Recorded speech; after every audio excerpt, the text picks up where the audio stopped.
Buenos días, mis estimados estudiantes de la Cátedra de Termodinámica.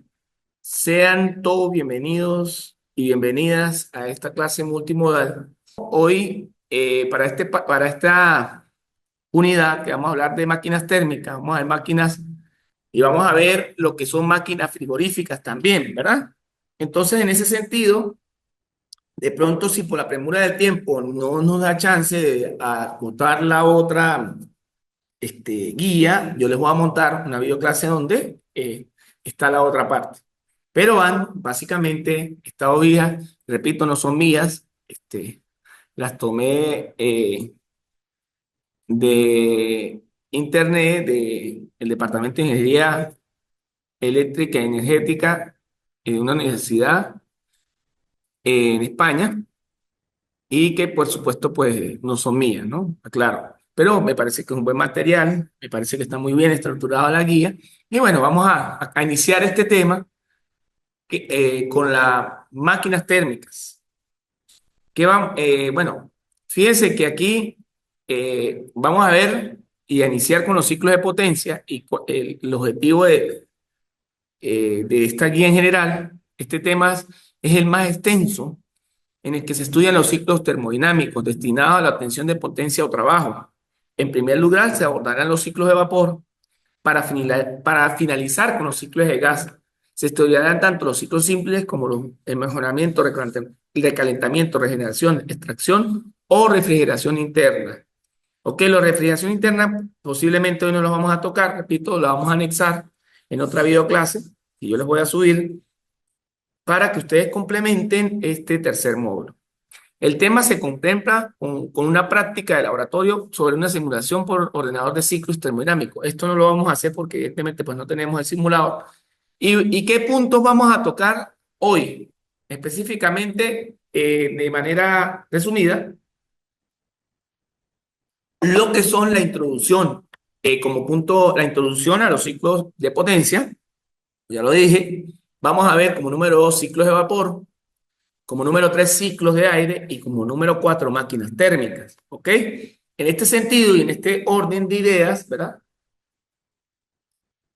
En la introducción vamos a ver los ciclos termodinámicos, que son la base de la utilización energética. En los ciclos de potencia se extrae calor, paréntesis combustible, de un foco de temperatura.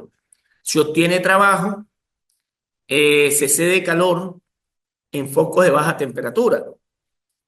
Se cumplen las condiciones de equilibrio energética. ¿Cuáles son esas condiciones de equilibrio energética? Que la energía va a ser igual al trabajo, el Q, que es digamos, la energía, el calor desprendido va a ser igual al trabajo más el calor consumido. También vamos a tener una ecuación de trabajo que es la integral de un volumen, de un volumen inicial a un volumen final por el diferencial de presión. Esto es para más que todo para bomba. Entonces, cuando se integra, nos queda que W es igual al volumen por la presión. El trabajo, el volumen por la presión en este caso. Bueno, digamos que a manera de- del examen, pues no la vamos a tocar así esas ecuaciones tan a profundidad, también por la premura del tiempo. Entonces, bueno, lo que sí me interesa, que siempre lo he dicho también, aparte de los cálculos, porque ahorita con la inteligencia artificial y con muchas herramientas y simuladores de tecnología, lo que nos interesa a nosotros como ingenieros es entender cómo funciona este ciclo de vapor, ¿verdad? Cómo funciona, cómo trabaja desde el punto de vista termodinámico, ¿verdad? Fíjense que este ciclo de vapor, ¿verdad? Que está acá,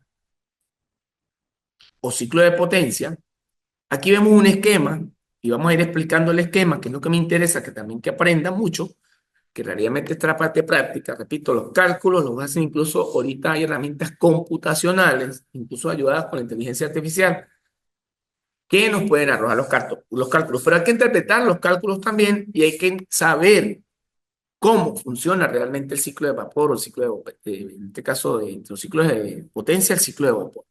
Acá en el lado izquierdo, nosotros tenemos una estructura de una planta de potencia, una planta de vapor específicamente, donde tiene los siguientes elementos. Tiene una caldera Y la caldera es un dispositivo que transforma, digamos como un transformador, porque ella es la que hace que el agua líquida se convierta en vapor de agua, ¿verdad? Por supuesto que esta caldera utiliza un combustible para poder calentar y producir ese vapor posteriormente. Esa caldera, en la práctica real en ingeniería, las hay de dos tipos. Están las calderas agua tubulares y como su nombre lo dice, agua por los tubos, ¿verdad? Y por fuera estará el fuego que calienta los tubos. Y está la calderas pirotubulares, que es calor por los tubos y agua por fuera. Es lo contrario.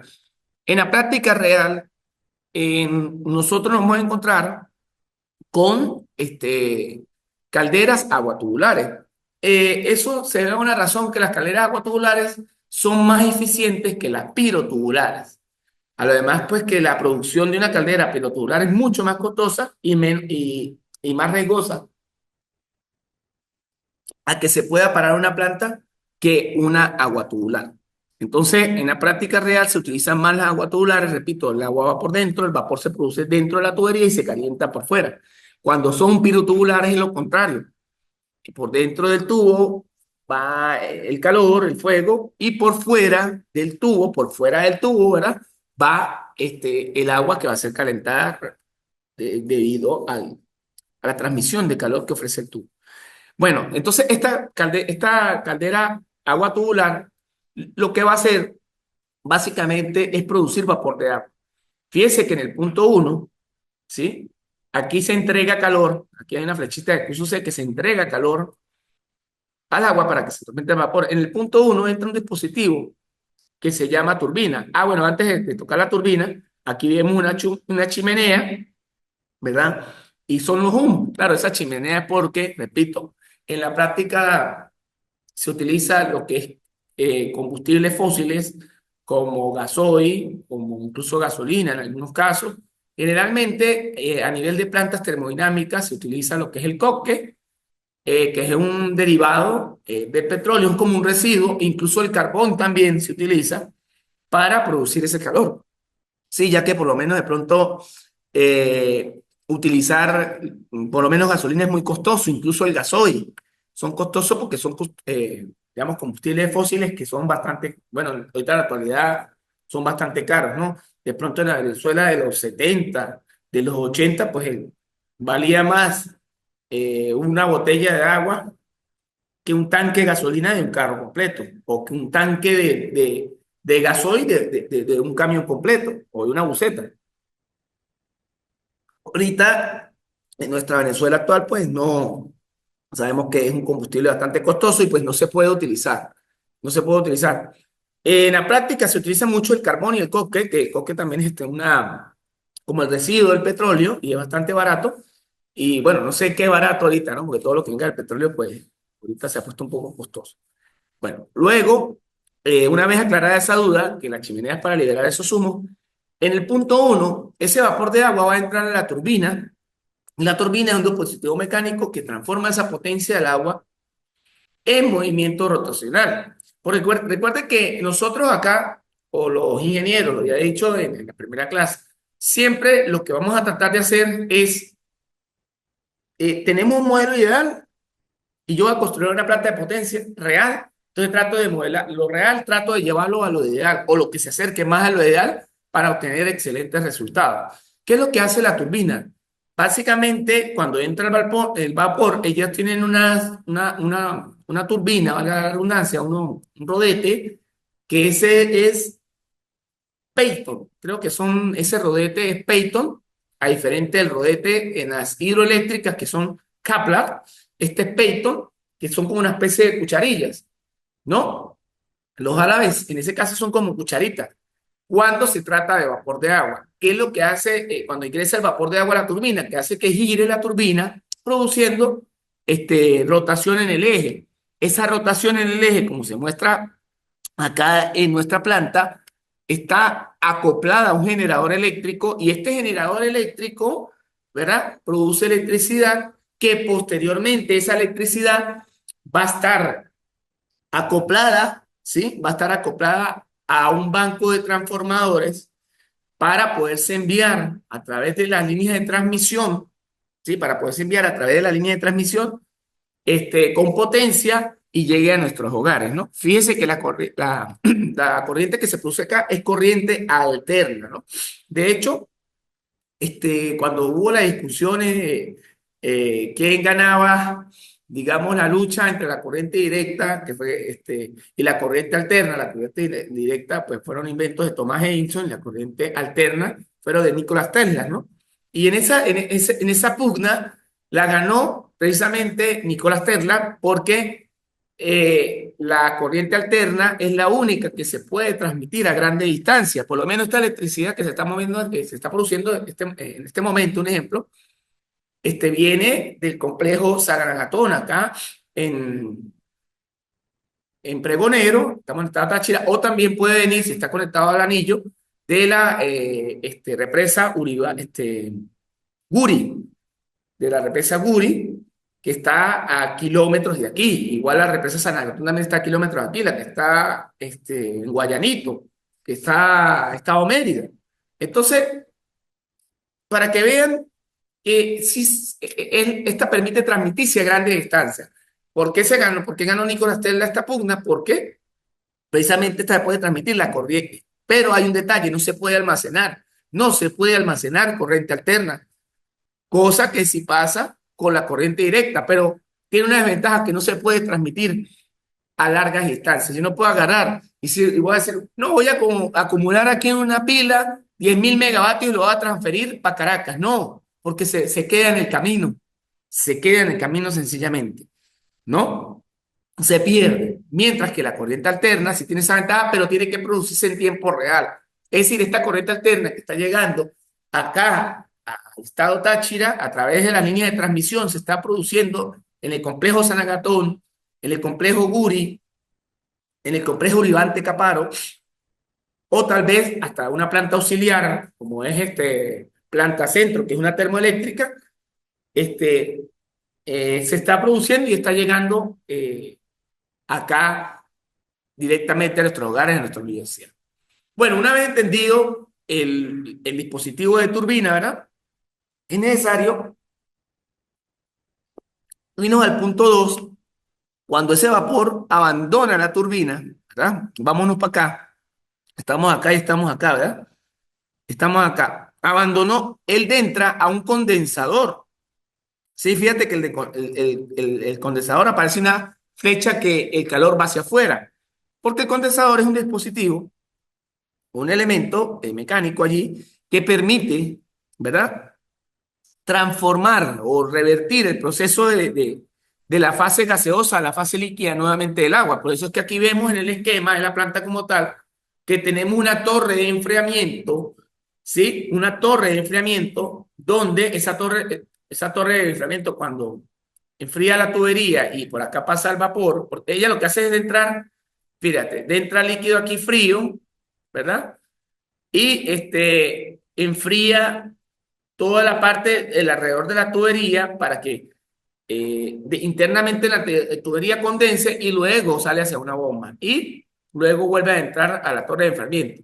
Lo que pasa es que cuando esta torre, la planta es pequeña, sí se puede utilizar una torre como tal de enfriamiento, pero en la práctica real, hablemos de planta centro, un ejemplo, ellos utilizan el mar para enfriar, porque es una planta tan grande que produce, creo que, no recuerdo ahorita el número, si es 4.000, 5.000, 6.000, 7.000 megavatios. Entonces, si yo le coloco una torre de enfriamiento pequeña con agua retornable, sencillamente no va a producir la eficiencia que produce el agua que es el brazo que es sacado del mar para luego recircular esa agua. Es decir, en la práctica real, estas plantas de vapor se construyen, la mayoría, cuando son de vapor como tal y que no utilizan energía nuclear, sino utilizan un combustible, incluso también las nucleares, ¿no? Se utilizan o se hacen cerca del mar, por la sencilla razón que esa torre de enfriamiento, ¿verdad? Esa torre de enfriamiento requiere grandes cantidades de agua recirculable en tiempo real para poder hacer su trabajo de condensación. Repito, yo no puedo tener de pronto un estanque de agua, no, le va a meter una bomba y que recircule porque no va a ser eficiente. O sea, va a ser tanto el calor que va a entrar al condensador que esa recirculación no le va a dar tiempo de emitir, además que se va a evaporar. Luego, posteriormente, ya entendí de una vez, perdón, acá, vamos a ver si le podemos reducir, no. Acá entendí de una vez, es que aquí no se ve, ¿por qué se ve tan pequeña? Ajá, acá, acá hay una bomba, luego que abandona el punto 3 hay una bomba que entrega un trabajo para el líquido, cuando sale el condensador ya el agua sale en estado líquido y entra, es impulsado por una bomba para entrar nuevamente a la caldera y volver a hacer el ciclo. ¿Sí? Fíjese que aquí dice identificación de los puntos, porque aquí tenemos la planta como tal y aquí tenemos el esquema. Vemos que la caldera se connota con esto, la turbina sí la hacen igual, el condensador es este y aquí está la bombita. ¿Ok? Lo que pasa es que aquí pues está el diagrama pintoresco y aquí está el diagrama termodinámico como tal de nuestro ciclo de vapor. Continuamos. Bueno, aquí vemos algunas ecuaciones, como el trabajo de la bomba, perdón, como el trabajo de la turbina, corrijo, que es la entalpía de entrada menos la entalpía de salida. El trabajo de la bomba se define como el volumen de la columna por la diferencia de presiones. Ese volumen va a ser un volumen específico, diría yo, que va a ser uno entre la densidad del líquido, no un volumen, va a ser uno entre la densidad del líquido o la diferencia de presión entre el punto 4, es decir, el punto de salida de la bomba menos el punto de entrada. Acá también tenemos la ecuación del calor que entrega el condensador a, a la torre de enfriamiento, que va a ser igual al calor que emite la caldera, que va a ser igual a la entalpía H1 menos H4. ¿Ok?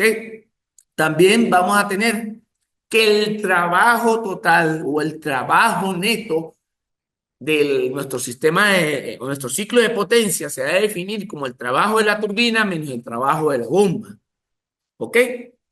Generalmente ese trabajo es muy aproximado al trabajo de la turbina. Dirán, profesor, pero, ajá, si usted me le está restando el trabajo de la bomba, ¿por qué no produce efecto? Porque ese trabajo que hace la bomba en realidad es muy pequeño comparado con el trabajo que hace la turbina y que entrega la turbina. ¿Cómo esta N o cómo se definen en la práctica la eficiencia de un ciclo de potencia termodinámico? Bueno, se va a definir como el trabajo neto, repito, que ese trabajo neto es la diferencia entre el trabajo de la turbina menos el trabajo de la bomba, entre el calor, ¿verdad? En este caso, entre el calor QF, que es el calor que entrega el condensador a la torre de enfriamiento. Al hacer una deducción, esa eficiencia se puede definir como H1 menos H2 entre H1 menos H4.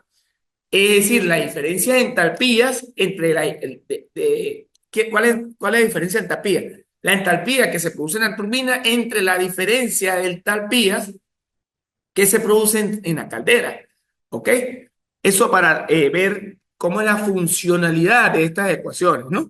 En realidad, hay unas tablas, de pronto vamos a decir, se las puedo subir allí, donde están todas las entropías, los volúmenes específicos de diferentes líquidos, ¿no? Generalmente en los ciclos de potencia, el líquido que se trabaja internamente es el agua. Generalmente vamos a trabajar con agua, aunque hay en esas tablas aparecen otros líquidos, ¿no? Fíjate que entre los ciclos de vapor, dos ciclos termodinámicos básicos de vapor, está el ciclo de Carnot y el ciclo Rankine real. Fíjate, está el ciclo de Carnot, que es ideal, y está el ciclo que Rankine real, que tienen diferentes variantes. El ciclo de Carnot, se lo venía diciendo en la práctica, y a nosotros nos interesa mucho como ingenieros saber eso, porque a veces, claro, saber todos los cálculos, por supuesto, ¿no? Pero hay que saber cómo es el proceso, porque si no lo entendemos es muy difícil de pronto apoyarnos incluso en herramientas computacionales, ¿no? Entonces, fíjate que el ciclo real perdón, ideal, es el de Carnot. Y el ciclo que los ingenieros construyen es el ciclo Rankine, que es el ciclo real, que tiene diferentes variantes.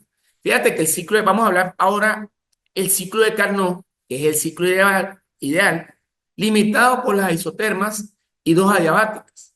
Es decir, la eficiencia va a ser N1, N va a ser igual a 1 menos el calor que entrega el condensador entre el calor que absorbe la candela, ¿verdad?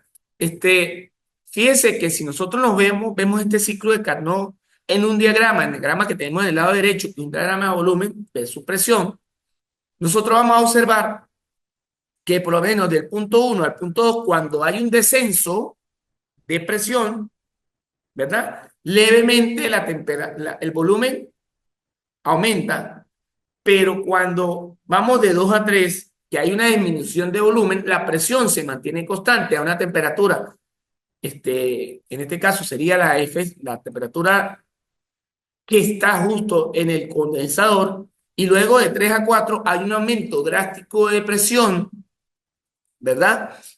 Y digamos que el volumen se reduce un poco más. Referente a la entalpía, cuando aumenta la presión del punto 3 al punto 4, fíjate que ahí nos señalan ese que es perdón, no es la entalpía, corrijo, es la entropía.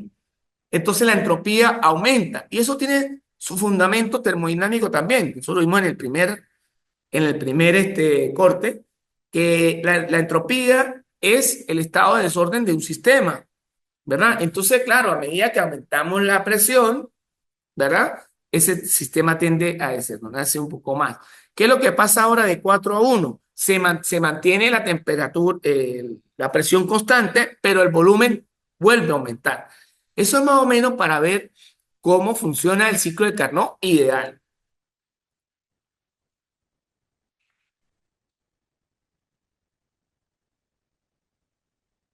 Ah, entonces, el ciclo de Carnot ideal, los elementos esenciales del ciclo son, número uno, turbina. Aquí lo vamos a aplicar. De vapor de 1 a 2, aquí, bueno, yo me he adelantado, pero aquí está, de 1 a 2, el vapor se expande con entropía constante, de 1 a 2. El vapor se expande con entropía constante, obteniendo trabajo. De 2 a 3, el condensador, de 2 a 3, el condensador y el vapor saliente de la turbina, y lo que es la temperatura y peso constante. De 3 a 4, que es donde está la bomba, en la que se eleva la presión isotrópicamente. De 4 a 1, que es esta, la presión evaporiza el agua, ¿no? Dice, el trabajo absorbido en la bomba en la primera aproximación se desprecia, ya que el obtenido en la turbina es mucho mayor. De eso lo hablamos también al principio, que el trabajo de la bomba pues es insignificante.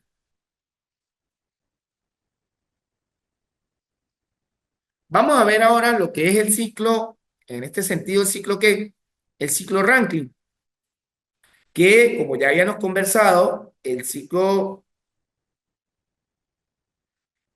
Rankine, ¿verdad? Presenta dos problemas prácticos. La bomba trabaja mal si lo hace con vapor. Fíjate que estamos hablando del ciclo real, cuando un grupo de ingenieros, con su equipo de trabajo, por supuesto, se decide construir un ciclo de potencia de vapor de agua para obtener corriente eléctrica. Entonces, fíjate que el ciclo de Carnot, que es el ciclo real, el ciclo Rankine, perdón, dice, el ciclo de Carnot presenta dos problemas, que es el ciclo ideal, ¿no? La bomba trabaja mal si lo hace con vapor. ¿Por qué? Porque en el ciclo ideal debe entrar únicamente, exclusivamente líquido a la bomba. Dice, si la expansión se realiza en la zona de vapor saturado, corre peligro de que los alas de la turbina se dañen. Hay que limitar formación de agua líquida.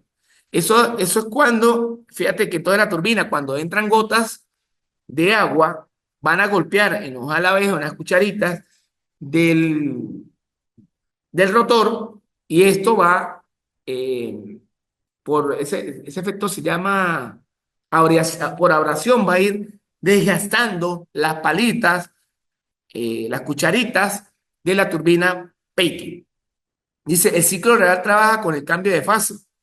El ciclo real trabaja con el cambio de fase. El ciclo Rankine, dice, el ciclo real trabaja con el cambio de fase, que es el ciclo Rankine, ¿sí? El ciclo también lo describen dos isoentrópicas y dos isobáricas. Entonces aquí vemos el ciclo de Carnot, que es el ciclo ideal. Fíjate que si lo vemos en un diagrama de temperatura-entropía, de 1 a 2 la temperatura desciende, ¿verdad? Y la entropía se mantiene constante. De 2 a 3 la temperatura queda constante y la entropía disminuye. De 3 a 4 aumenta la temperatura y la entropía queda constante. Y de 4 a 1 aumenta la entropía, ¿sí? Aumenta la entropía, el estado de desorden y la temperatura se mantiene constante. Pero fíjense que levemente cuando yo voy a analizar el ciclo real, que es el ciclo Rankine, que es el que me interesa para construir mi planta, comparado siempre y no alejándome del ciclo ideal, vemos una variación, porque aquí dice ciclo Rankine evitando vapor en la bomba. Entonces, cuando evita vapor en la bomba hay una leve fluctuación. ¿Fluctuación de quién? De la entropía, porque ya la entropía pues no va a ser constante, sino que va a haber un leve cambio de entropía. Y el ciclo Rankine evitando vapor de agua, dice el ciclo Rankine evitando vapor en la turbina del ciclo teórico, se sale de la campana, ¿no? Entonces, fíjate que el ideal está dentro de la campana y en el ciclo Rankine, para evitar la acumulación de gotas de agua que entren a la turbina, deben colocarse otros elementos que filtren de alguna manera ese vapor de agua y de entre solamente vapor de agua a la turbina. No entre con, no entre con gotas que puedan afectar las palitas de este. Bueno, aquí lo vemos, esto lo habíamos tocado. Aquí ya vamos a esperar un poquito acá. Vamos a ver ahora, vamos a ver en la práctica real qué es un ciclo Rankine con recalentamiento. Creo que por aquí no sé si el ciclo Rankine, no, no. Voy a adelantar un poquito aquí. ¿Qué es un ciclo Rankine con recalentamiento? Que es lo que me interesa acá, ¿no? Entonces dice lo siguiente, tras expansionar el vapor de una turbina de alta presión, que A, se recalienta para volver a ser expansionado en una turbina de baja. Es posible encontrar turbinas que incluyan dos etapas. Fíjense que el ser humano, en su búsqueda de optimizar los procesos, ¿verdad? Siempre ha tratado de aprovechar al máximo los recursos, digamos, para de esta forma, pues obtener resultados más eficientes a menor costo y que cumplan el objetivo. Fíjense, vamos a analizar el ciclo Rankine con reclutamiento, ¿verdad? Vamos a analizarlo acá. El ciclo Rankine con reclutamiento. Y vemos que en la caldera del punto 1, aquí se transforma el agua en vapor, entra al punto 1 una turbina de alta, ¿verdad? Y cuando abandona la turbina de alta, reingresa nuevamente a la caldera para ese vapor que abandona la turbina sea recalentado y sea entregado a una turbina de baja. Y ustedes estarán preguntando, profesor, ¿pero esa turbina está anclada al mismo eje? Sí, sí, por supuesto que sí. Eso es como un turbo que ayuda a que las RPM del motor sean más eficientes y que alcance un mayor RPM, un mayor torque, para posteriormente ser transmitido a través de la caja de transmisión a las ruedas, ¿no? Algo ocurre, o similarmente ocurre acá. Cuando del ciclo de recalentamiento entra la turbina de baja, lo que hace la turbina de baja es ayudar o mantener las RPM. Cuando en el punto 4 ingresa al condensador, como lo vemos aquí, pierde, entrega calor, entra una bomba en 5 y nuevamente es introducido a la caldera para repetir el ciclo termodinámico, ¿verdad? Fíjense que aquí, pues, la eficiencia real de un ciclo Rankine sería el trabajo de la turbina de alta más la turbina de baja entre el calor de la caldera, ¿sí? Más el calor de recalentamiento, o sea, el calor que produce la caldera más el calor de recalentamiento. En pocas palabras, en función de la alta-pía, va a ser igual a la diferencia de alta-pía de entre 1 y 2, o sea, la turbina de alta, más la entalpía entre 3 y 4, que es la turbina de baja, entre 1 y 6, que es la entalpía producida por la caldera como tal, más entre 3 y 4, ¿verdad? 3 y 4, perdón, 3 y 2, corrijo, que es esta, que es el recalentamiento, o sea, el serpentín que vuelve a ingresar a la caldera. Entonces, de esa manera estaríamos calculando la eficiencia del ciclo Rankine, ¿no? Por lo menos, es, ¿qué se busca en la práctica? Que esa eficiencia logre obtener el 100%, o sea, que sea uno, ¿no? Eso es lo que se busca, porque para nadie es un secreto que digamos, el enemigo número uno acá es la pérdida de calor. Por lo menos cuando nosotros veamos, este, no, creo que ese se va en los ciclos de combustión interna, creo que se ven en generación. No, aquí creo que también los vamos a ver, este, que son los ciclos de los motores de combustión interna. Creo que se ven en el último, si no me equivoco, y creo que es parte también de este módulo. Vamos a ver que la eficiencia de los motores, por lo menos ciclo ICE y ciclo Otto, en los ciclos Otto, que son los encendidos de conversión por chispa, se pierde el 60% de la energía producida del motor. Es decir, lo que se aprovecha en torque es en realidad el 40%, que es lo que se transmite realmente a las ruedas. O sea, imagínate todo lo que se pierde, ¿no?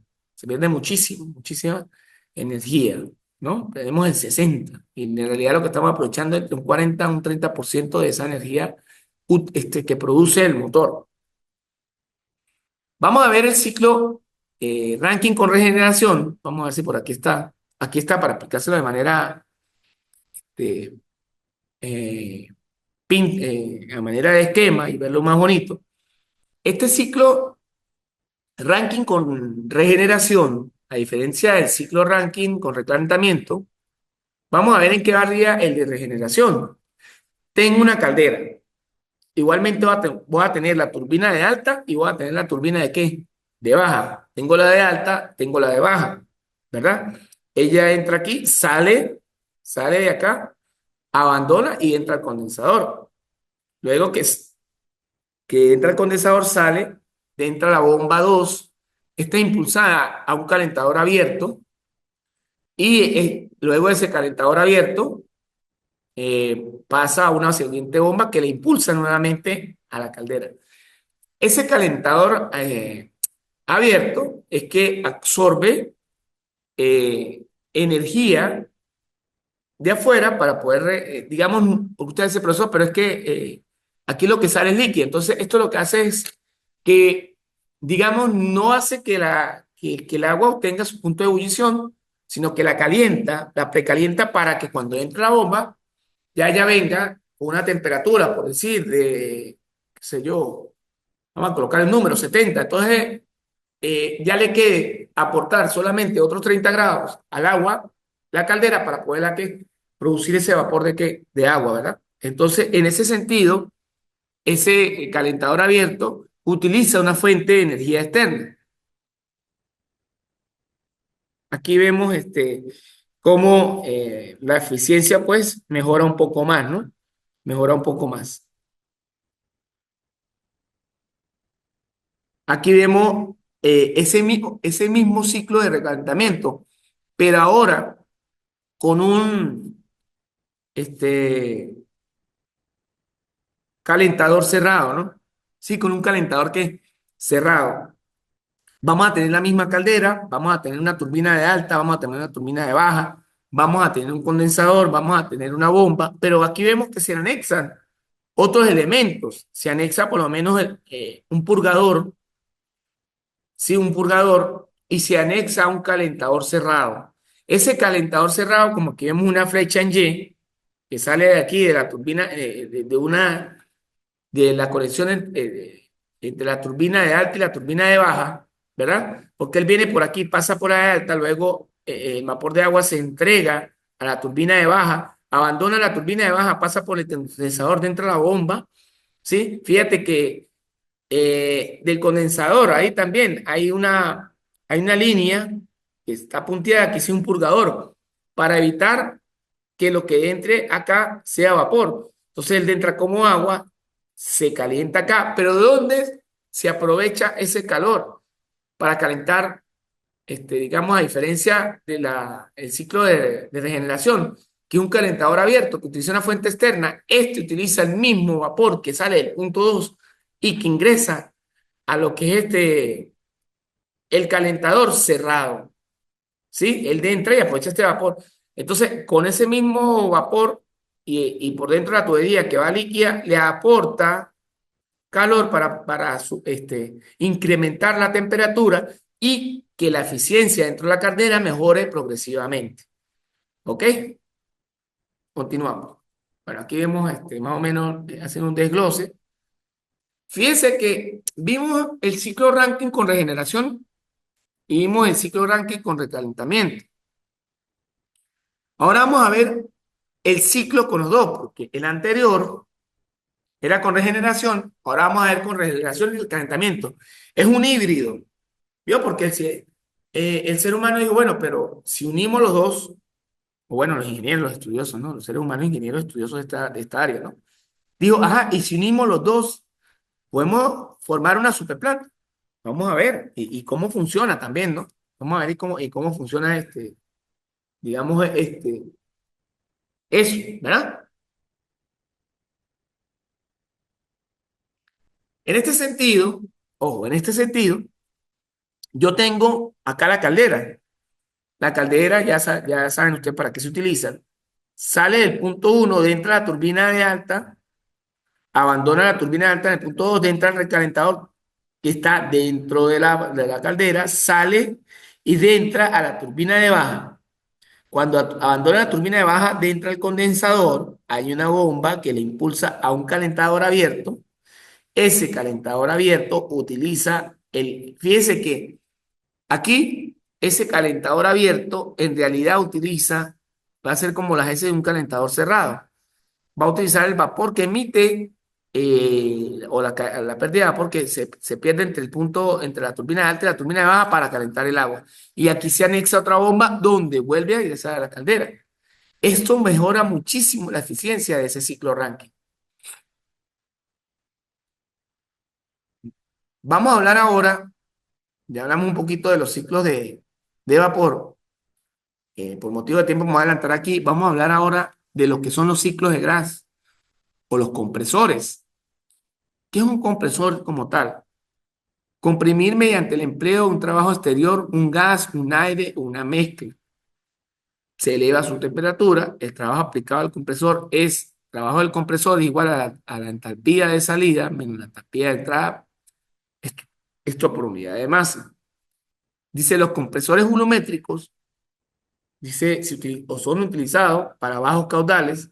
Las válvulas hacen que el ciclo real sea mayor.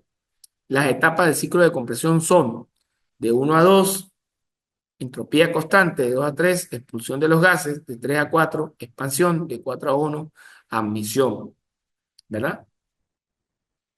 Este, Fíjense que aquí vemos que de 1 a 2 es la compresión, y vamos a ver porque ahora en un diagrama, presión versus volumen. Fíjate que de 1 a 2 hay un efecto de compresión y vemos que la entalpía trata de mantenerse medianamente constante, ¿sí? Y de 2 a 1, perdón, de 2 a 3 hay una expulsión, la presión trata de mantenerse constante y se abre una válvula de escape. De 3 a 4, ¿verdad? De 3 a 4 hay una expansión y la entropía se tiende a mantener constante. y de 4 a 1 hay una admisión. Fíjate que la eficiencia de este la vamos a canalizar como el volumen B1 menos B4 entre B1 menos B3.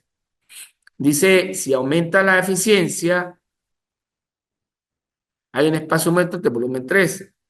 Técnicamente es necesario por válvulas las tolerancias mecánicas. Vamos a ver acá cómo funciona un compresor de ciclo de gas.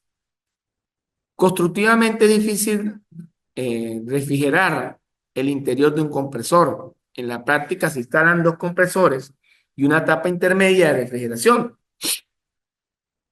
porque es muy difícil refrigerar un compresor. Entonces, ¿qué pasa? Dentro de uno sale en dos el gas, se comprime, es refrigerado y sale a otro compresor. ¿Ok? Aquí vemos, vamos a ver los compresores de aire estándar ahora, formados por dos adiabáticas y dos isocoras. Se supone un ciclo de trabajo, ¿sí? Todo es aire, el combustible es despreciable, gas ideal, capacidades caloríficas constantes, no existe proceso de admisión, el escape es una transferencia de calor al exterior a volumen constante. El PMS y el PMI son volúmenes mínimos y máximos. El volumen corresponde al PMS, es el espacio muerto, ¿sí? Entonces el porcentaje de volumen muerto, pues bueno, aquí hay unas ecuaciones. Aquí vemos cómo se comprime a través de un sistema bien a manivela y un pistón.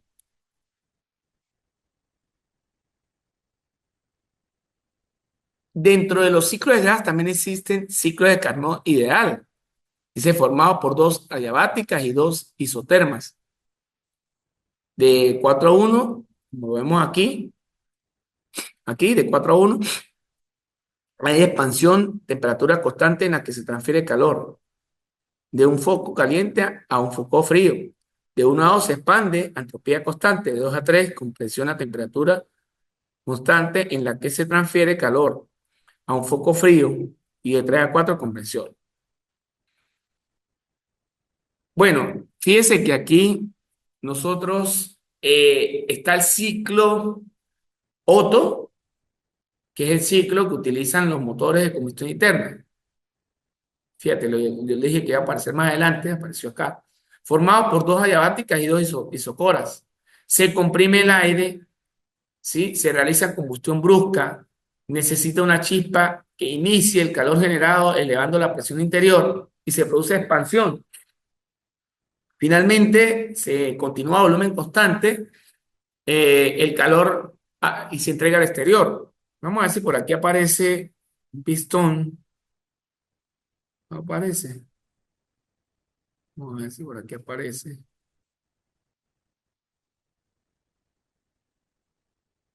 Ah, fíjense que de 1 a 2, vamos a ver si aquí está, de 1 a 2 hay una compresión de la mezcla de combustible. De 2 a 3 hay una combustión brusca, pero internamente, vamos a ver si aquí lo puedo explicar. Vamos a ver. Supongamos que yo tenga, vamos a ver, un pistón acá, vamos a tratar de hacer un pistón aquí. Ah, pero vamos a hacerlo con, sí. Vamos a hacer una cajita aquí, vamos a ver si aquí me sale. Vamos a tratar de hacer aquí la cajita. A ver. Yo tengo aquí un pistón, aquí. Vamos a hacer todos los, digamos, todos los cuatro tiempos, ¿no? Para que usted me lo entienda. Y acá, internamente, vamos a colocar el primero que es admisión, ¿no? Admisión. ¿Sí? Vamos a colocar por acá para poder explicar. compresión. Vamos a colocar por acá, vamos a decir que me cabe, que es explosión. Vamos a colocar aquí. Explosión.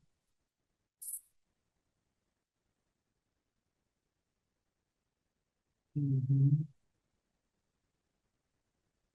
Oh, sí, explosión creo que así se escribe, ¿no? De abajo. Y expulsión. O expansión, expulsión. Expulsión. Expulsión. Expulsión. Entonces, vamos a ver los cuatro tiempos, vamos a analizarlo. En la misión, ¿verdad? De un ciclo Otto, que es un motor de combustión interna de carro, vamos a tener acá dos válvulas. Una válvula de admisión, una válvula de entrada de mezcla de combustible y una válvula de salida.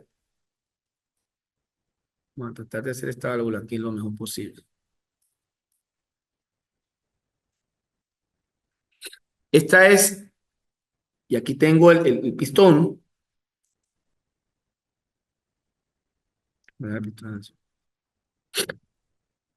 Inicialmente el pistón, que es este, está en la parte de abajo, en la admisión. Acá va a entrar, que la vamos a colocar en azul claro, la mezcla de aire que es combustible, va a entrar aquí. ¿Sí o no? Es decir, la válvula de admisión está abierta, ¿sí? Y la válvula de escape está cerrada. De entra el aire, él deja entrar el aire, absorbe el aire, y eh, aquí va a estar, la válvula de admisión va a emitir la mezcla de aire que es de aire combustible, y aquí va a estar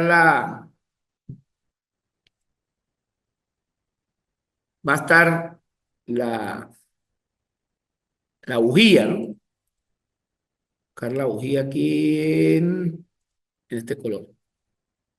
Aquí va a estar la bujía, ¿no? De momento, en la admisión, dentro de la mezcla, la válvula de admisión está abierta, la válvula de escape está cerrada, dentro de la mezcla de combustible, y por supuesto la bujía, que es la roja, está este, sin encender.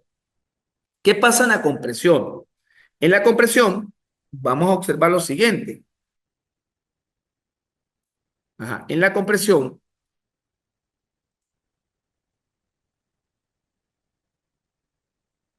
si es así, es este. Vamos a colocar por acá el pistón, más arriba, ¿sí? Vamos a colocar exactamente las mismas válvulas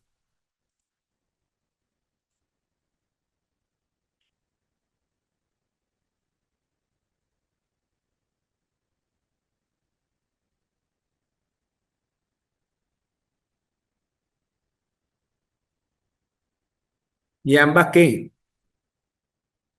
ambas cerradas. Aquí incluso está la que,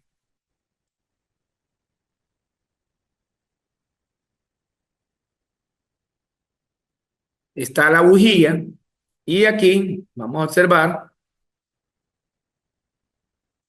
que está la mezcla de aire de aire combustible. Fíjate que aquí la válvula de escape sigue cerrada, ahora se cierra la válvula de admisión. Se comprime, ¿verdad? Se comprime esa mezcla de aire combustible. Luego, luego de eso, vamos a tener, ¿verdad? Lo que es la explosión. Cuando es la explosión, el pistón va a estar aquí y ya le voy a explicar por qué. La válvula de lo que es la válvula de admisión, la válvula, las dos válvulas, lo que es la admisión, ah, pero ¿por qué este me sale en este color? lo que es la admisión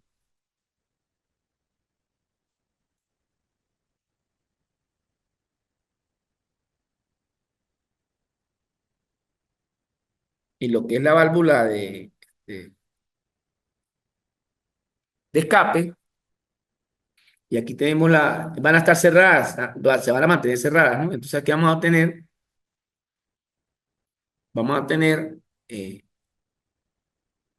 la bujía. Pero aquí se produce la chispa. Vamos a ver aquí la chispa, cómo la podemos hacer. Mm.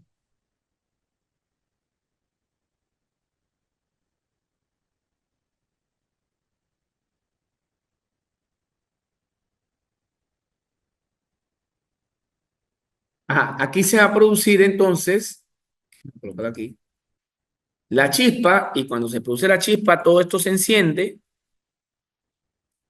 ¿sí? La mezcla de aire y combustible se enciende, ¿verdad?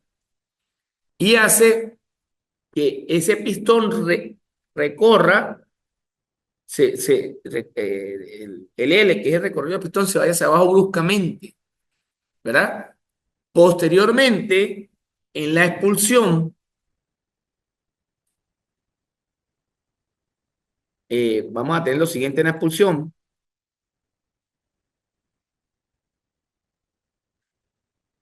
Pero ¿por qué me salió tan débil esta ya?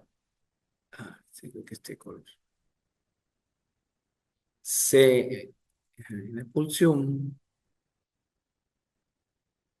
En la expulsión, el pistón va a estar más o menos aquí, pero como débil esa, que me salió tan débil.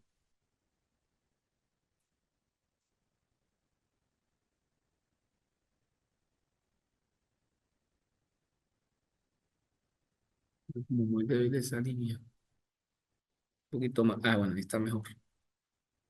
En la expulsión, el pistón lo vamos a tener por aquí, aquí, justo aquí más o menos. Y vamos a ver que la válvula de entrada y salida, ¿qué les pasa? Entonces, aquí va a ser lo contrario. La válvula eh, de admisión de mezcla de combustible, la válvula de admisión de mezcla de combustible va a estar cerrada, pero se va a abrir la válvula de escape. Y aquí se van a generar humos, se van a liberar los humos, ¿sí? Generados por la combustión, ¿ok? Entonces ahí vemos cómo funciona un ciclo otro en cuatro tiempos. Tiempo uno, que es un motor de combustión interna de los carros que trabajan con gasolina y por encendido de chispa, que es lo mismo que el ciclo Otto, que va a tener un tiempo de admisión, uno de compresión, uno de explosión o expansión y uno de expulsión. ¿Ok? Bueno, mis estimados estudiantes, por razones de tiempo, vamos a dar la clase hasta acá. Yo voy a tratar en lo posible de montarles lo de la refrigeración, que es la otra clase que tiene que ver con los ciclos este, frigoríficos, perdón, para complementar esta clase. Y pues, bueno, pues eso es lo que vamos a evaluar en este 40%. Esta guía más la otra, más la videoclase que tienen que chequearse, de ahí no nos vamos a salir. Repito, la idea aquí no es que nos vamos a mortificar tanto con los cálculos, porque sí van a ver por de pronto algunos cálculos pequeños, pero la idea es que me sepan identificar los ciclos de potencia, que es un ciclo ideal de un ciclo real, que es un ciclo Otto, un ejemplo, porque un ciclo de Otto, cuáles son las diferencias con un ciclo de vapor. Fíjate que también va a estar el ciclo diésel, que son o los motores de encendido por compresión de la mezcla de aire y combustible, o lo que se le denomina en ingeniería autocombustión. Y esto ocurre porque la temperatura de compresión supera la temperatura de flama de la mezcla de combustible, y en vez de tener una bujía, en vez de tener una bujía acá, no vamos a tener bujía, repito, porque ¿qué es lo que va a variar? Va a tener también admisión, conversión, expulsión, sino que en la compresión, cuando él comprime esa mezcla de aire y combustible, la temperatura de compresión va a ser mayor a la temperatura de flama y por supuesto que esta mezcla de aire y combustible repito, se va a autoencender. Entonces, cuando se autoenciende, ¿verdad? Se produce la combustión y envía ese pistón bruscamente hacia abajo en la carrera de pistón y hace el mismo proceso. ¿Ok? Bueno, mis estimados estudiantes, me despido de ustedes esperando pues la clase ha sido de agrado. Repito, esté pendiente porque ahorita nomás se me autorice a dar apertura al módulo 3 va a aparecer esta clase más las otras clases, más el material que también va a estar dispuesto en plataforma. Repito, va a salir de lo que hemos visto. No me voy a poner a inventar con otras cosas. La idea es acá aprender un poquito, comparar, conocer un poquito de los ciclos termodinámicos, la eficiencia y cómo un ingeniero hace para construir una planta, o cuáles son los indicios para construir una planta de potencia, y en qué se basa y en qué nos fundamentamos. Como ya lo dije, en los ciclos ideales, nosotros tenemos un ciclo real y cómo buscamos mejorar la eficiencia de estos ciclos de potencia. Sin más que hacer, me despido de ustedes esperándolos en otra próxima oportunidad. Muchas gracias.